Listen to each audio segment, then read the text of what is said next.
যেভাবে কথাবার্তা বলতেছে উকিয়া উপজেলা বিএনপির পক্ষ থেকে বলতে চাই, যদি নাসিরউদ্দিন পাটোয়ারি এর জন্য ক্ষমা না চাই, বাংলাদেশের কোন অফিস আদালত এবং বাংলাদেশের কোন জেলা উপজেলায় এদের আর কোন ট্রাই হবে না।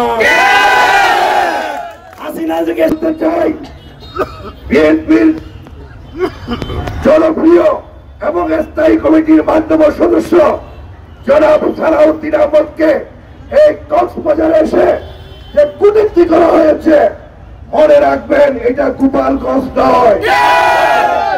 গোপালগঞ্জের মানুষ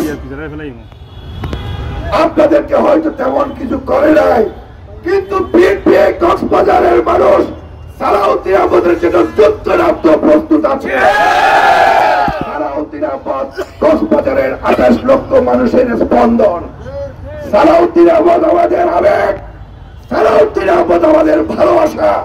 এই সালাউদ্দিনের বিরুদ্ধে যদি কেউ কথা বললে তাহলে তার কণ্ঠ স্তব্ধ করে দেওয়ার জন্য কক্সবাজার বাহিনী প্রস্তুত আছে।